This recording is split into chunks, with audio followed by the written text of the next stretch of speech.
Welcome back. Many of you probably watched the show Ballers. I enjoy it too. The Rock's great, and it's cool that real pro athletes play themselves in the show. But Ballers had a forerunner. About 20 years ago, also on HEB, there was HBO, I should say. There was Arliss. Pretty much the same concept. Let's go to Richard Oliver, who's with the star of that show for tonight's Power of Sport, presented by San Antonio Sports. Welcome, Richard Oliver, along with actor Robert Wuhl. And you know, I say actor, but you're a director, you're a writer, you're an actor, you've got so many, you're such a diversity to you. But one thing that I thought was so interesting about your career, Robert, is you've done Ron Shelton movies. You know, you've done of course sports with Bull Durham. You did sports with Arliss, one of the great iconic roles in sports television history. This is the power of sport. Can you talk about what sports has meant to you, not just as an actor, but how it brought you to this point? Well, for me, it starts to be in a relationship with my father, who was a pretty good athlete. My father was a very good athlete, and so I played ball. We played catch and ball, and I played a little football. But he didn't want me playing football. He thought I was too small, and he had played and gotten hurt, and he did not want me playing football. This is going to be anathema to here, Texas. But although I wonder, with the latest, more and more over the years, how many mothers are not allowing their kids to play football? Exactly. I think it's more and more, and you're going to see less of it.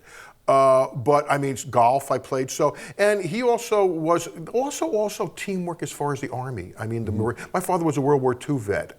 So there was a sense of teamwork there too that you can't negate. And as far as sport, but at the same time, what was great about my father was that not only did he tell me about athletes and how and champions and how good they are, but he made sure that I understood to separate the personal from the professional. Right. In that they may be great athletes, but don't necessarily think they're great human beings. Right. That's a totally different story. And understand the difference, how somebody can be great in one and not so great in the other. So that was really interesting. Then I just enjoyed it. I went to school at U of H, and we had very good teams back then.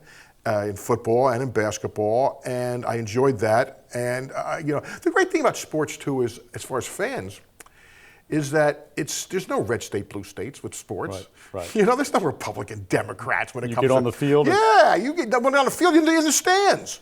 Right. When you're in the stands, that all goes by the wayside. We're rooting for my team. It's like we'll worry about the other stuff later. But meanwhile, let's get together for the team, and that's great. There's a sense of camaraderie, a sense of teamwork, of working together in team sports. Then you have your individual sports, which is a different thing. You get a lot of, whereas that's a different skill set and everything else. You get much more prima donnas in the individual sports. I mean, you get golfers and tennis players, and as my dad said, swimmers.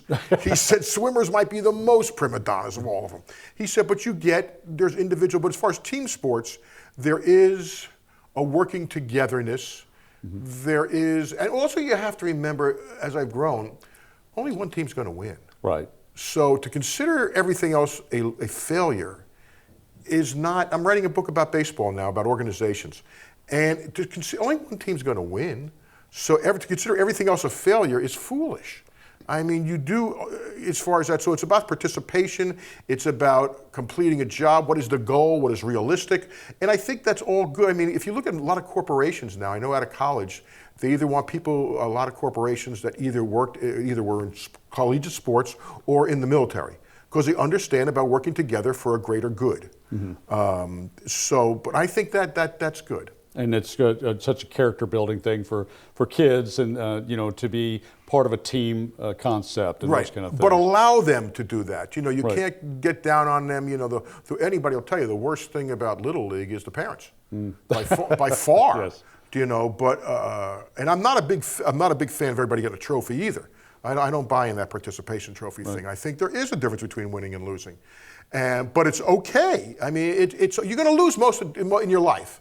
Most of the things you're going to do in life, you're going to fail. You're going to lose. Right. You're going to. So you have to learn to accept that and move forward, that's a good thing. That is not a bad thing. Well, that's Robert Wuhl. You know him as Arliss. You knew him from Bull Durham, and certainly you know him from Batman, and great life lessons. That's the power of sport. For more on the Power of Sport, go to sanantoniosports.org.